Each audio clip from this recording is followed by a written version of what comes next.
Trading में आपको तभी लॉस होगा जब आप खुद के बनाए हुए रूल्स को ब्रेक करोगे। यहां पे आप देख सकते हो मुझे 4,80,000 समथिंग का लॉस है। बट अगर आप देखो तो लॉस अभी क्यों हो रहा है पता है? इसके पीछे का रीजन है यार, आप एक बार मार्केट को देखो।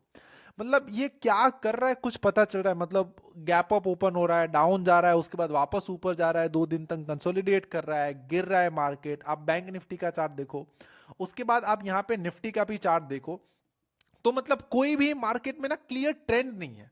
और मैं, अगर आप मेरे पुराने वीडियोस देखो तो मैंने जेन्युइनली आपको बताया हुआ था कि ट्रेड मत करो, छुट्टी पे चले जाओ, हॉलीडे मनाओ, अपने फैमिली के साथ घूमो, क्योंकि ये मार्केट अब ट्रेड करने वाला नहीं है। यहां से थोड़े दिन ऐसा ही कंसोलिडेशन होने वाला है, बिकॉज पार्टिसिपेशन जो है एफआईएस का और जो वॉल्यूम्स हैं वो कम हुए हैं, मतलब डाउन गए हैं। एंड इसी रीजन की वजह से मार्केट जो है और ज्यादा कंसोलिडेशन और साइडवेज जोन में जा सकता है।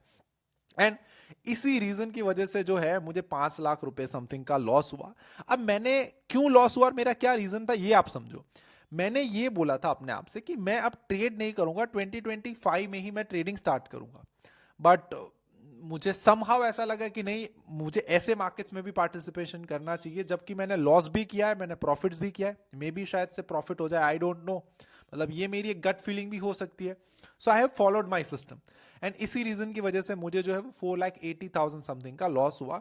अब यहाँ पे अगर मैं आपको पोजिशन एक्सप्लेन करूं तो निफ्टी में मैंने 3,250 क्वांटिटी शॉर्ट करी थी, एंड बैंक निफ्टी में 975 क्वांटिटी जो है बाय करी थी। एंड आप यहाँ पे देख सकते हो 5,11,000 समथिंग का मुझे यहाँ पे लॉस हुआ है, और 30,000 समथिंग का निफ्टी में मुझे प्रॉफिट हुआ है। अब आते हैं मार्केट्स के ऊपर कि मार्केट्स क्यों इतना ज्यादा साइडवेज और क्यों एक कोई क्लियर ट्रेंड नहीं है। देखो इसके पीछे का रीजन समझो। सारे रूल्स चेंज हो रहे हैं, लॉट साइजेस चेंज हो रही है, एक्सपायरीज बंद हो गई, ब्रोकरेजेस इंक्रीज हो रही है, एफआईएस की छुट्टी के दिन चल रहे हैं, राइट। और म्यूचुअल फंड्स के पास कैश फ्लो खत्म हो गया, कि जो पहले म्यूचुअल फंड्स में पैसे आ रहे थे अब वो बहुत ज्यादा ड्राइड अप हो चुके हैं। अब इतने ज्यादा क्वांटिटी में इतने ज्यादा पैसे नहीं आ रहे हैं जिससे कि वो इन्वेस्ट कर सके, और ऊपर से हमारा मार्केट डाउन है तो कोई इन्वेस्ट करने के लिए रेडी नहीं है। और उसके सामने S&P 500 देख लो, नैस्डैक देख लो, डाउ जोन्स देख लो, मतलब 1% बढ़ रहा है यूएस का मार्केट्स, और हमारे मार्केट्स में हम फ्लैट है, ब्रेक इवन पे है, मतलब कुछ भी नहीं हो रहा है। तो ये सारे रीजन की वजह से हमारे मार्केट चल नहीं रहे। और ऊपर से एक और रीजन आता है कि हमारे Q2 के अर्निंग्स भी अच्छे नहीं है, और अब जो नेक्स्ट क्वार्टर के अर्निंग्स आने वाले हैं उसमें भी कोई पॉजिटिविटी दिख नहीं रही है। तो शायद हमारे मार्केट्स लंबे टाइम पीरियड तक डाउन ट्रेंड कंटिन्यू कर सकते हैं, या फिर और ज्यादा कंसोलिडेशन में रह सकते हैं।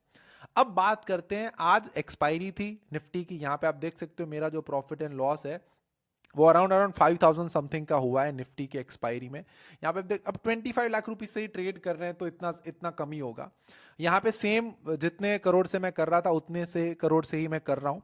और अगर आपको मुझे मेरा इस अकाउंट का verified profit and loss statement चाहिए 1 साल का, कि 2024 में मेरे ये 2-3 करोड़ का अकाउंट है उस पर कितने रिटर्न्स बने, तो कमेंट सेक्शन में कमेंट जरूर करना। मैं एक पूरा डिटेल वीडियो बनाऊंगा कि 2024 में मेरा कितना रिटर्न रहा, प्रॉफिट लॉस सारी चीजें, और मैं अपलोड भी करूंगा सब कुछ प्रूफ के साथ। अब एफआईज की सेलिंग देखो, यहां पे एफआईज ने क्या करा है, 2,300 करोड़ बेचा है, उसके सामने 3,300 करोड़ खरीदा है। मतलब यार जितना बेचा है ना एफआईज ने, उससे मतलब आप समझ लो 30 गुना ज्यादा डीआईज ने बाय किया है। स्टिल मार्केट कहां पे फ्लैट है, मार्केट में कोई वॉल्यूम नहीं है, मार्केट में कोई क्लियर ट्रेंड नहीं है। और उसी के सामने अगर आप देखो पुट कॉल रेशियो भी देखो, तो पुट कॉल रेशियो भी पूरा दिन फ्लैट रहा है। मतलब यार इस पे कुछ चेंजेस नहीं हुआ। अब हम थोड़े सा एक्सपायरी चेंज करते हैं ताकि आपको जो है वो ज्यादा देखने मिले। अब यहाँ पे आप देखो तो पुट कॉल रेशियो अभी भी कहाँ पे चल रहा है, या 1 मिनट देख लेते हैं। यहाँ पे 0.8 के आसपास चल रहा है। तो अभी भी पुट कॉल रेशियो यही बता रहा है कि जो ट्रेंड है वो डाउन है। अब यहाँ पे आप देखो call writers and put writers दोनों सिमिलर, इट मींस मार्केट जो है वो अभी भी साइडवेज जाने वाला है। यहाँ पे आपकी आयरन कॉन्डोर है, स्ट्रैडल है, स्ट्रैंगल्स है, बटरफ्लाईज है, कैलेंडर स्प्रेड्स है। जो ऑप्शन की स्ट्रैटेजिस्ट है वो यहाँ पे चलने वाली है आपकी, उस पे आप अच्छे खासे पैसे बनाने वाले हो, कि जो आपको बेसिकली थीटा डी के देती है, राइट, जो साइडवेज मार्केट्स के लिए होती है। और अभी आपने नोटिस भी करा होता कि साइडवेज मार्केट की जो भी सारी स्ट्रैटेजीज है ना वो ऐसे मार्केट्स में चल रही है। अब बैंक निफ्टी के ऊपर आते हैं। तो बैंक निफ्टी में भी देखो तो ऑलमोस्ट डेटा सेम है, पुट राइटर्स ज्यादा आ गए, यहाँ पे आप देख सकते हो पुट राइटर्स ज्यादा है compare to the call writers. तो इसीलिए मार्केट जो है एक जर्क मार्केट थोड़ा सा ऊपर जा सकता है बट सस्टेन नहीं कर सकता, बिकॉज अभी कंटिन्यूस बाइंग नहीं हो रही, बाइंग तो हो रही है बट कंटिन्यूस नहीं हो रही। तो मे बी नया ट्रेंड भी शिफ्ट हो रहा हो, चेंज भी हो रहा है, कुछ भी हो सकता है, right, we never know. But अभी तक हमें कुछ नहीं दिख रहा है। अब यहाँ पे आप एडवांस डिक्लाइन रेशियो भी देख लो, ऑलमोस्ट साइडवेज है, मतलब 50% स्टॉक प्लस में है, 50% स्टॉक डाउन में है, तो कुछ इतना ज्यादा है नहीं।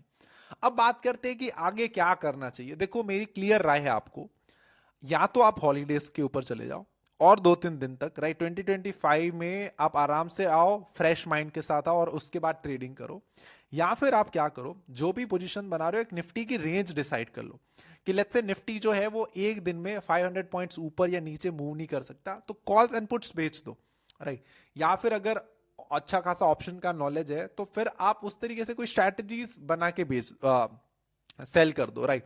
बट अभी जो टाइम है वो बेसिकली ऑप्शन की नॉन डायरेक्शनल ट्रेडिंग स्ट्रैटेजीज का टाइम है, और अभी नॉन डायरेक्शनल ट्रेडिंग स्ट्रैटेजीज में पैसे बनेंगे अगर आप ऑप्शन बायर हो या आप डायरेक्शनल ऑप्शन सेलिंग कर रहे हो। मैं लिख के देता हूं, आपको लॉस ही हो रहा होगा, राइट। एंड अगर आपको कंटिन्यूस प्रॉफिट हो रहा है और आपके पास आपका 1 ईयर का प्रॉफिट एंड लॉस स्टेटमेंट है, तो हम खुद कैपिटल देते हैं मैनेज करने के लिए हमारा खुद का।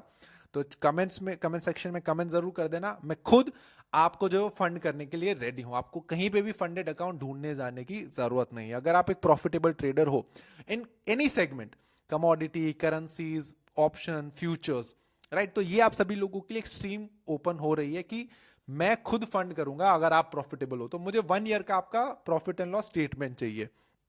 अब सेम जो व्यू है मेरा बैंक निफ्टी के लिए भी है कि बैंक निफ्टी के लिए भी आप नॉन डायरेक्शनल यूज करो या फिर एक रेंज डिसाइड कर लो। लेट्स से अभी बैंक निफ्टी मैं कैसे करता हूं मैं आपको बताता हूं, एग्जांपल दे रहा हूं।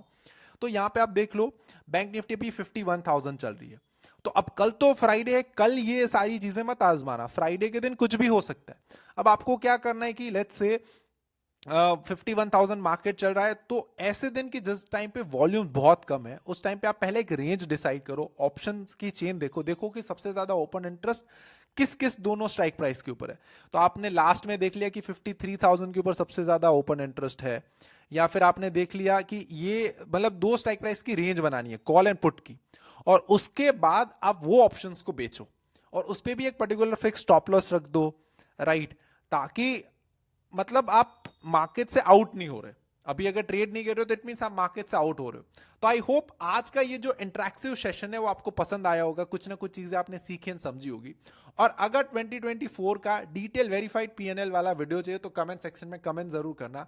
अगर कम से कम 20 कमेंट्स होगी तो मैं आप सभी लोगों के लिए मेरा पीएनएल रिवील करूंगा, जिसपे मेरा इस अकाउंट्स का मैं आपको बताऊंगा कि मैंने इस साल में कितने पैसे बनाए, कितने कैपिटल से स्टार्ट करा था, पहला ट्रेड कौन सा था और लास्ट ट्रेड कौन सा है। आई होप आपको वीडियोस पसंद आ रहे होंगे। Till then keep learning, keep earning and keep making money from the stock market. Good day, bye bye.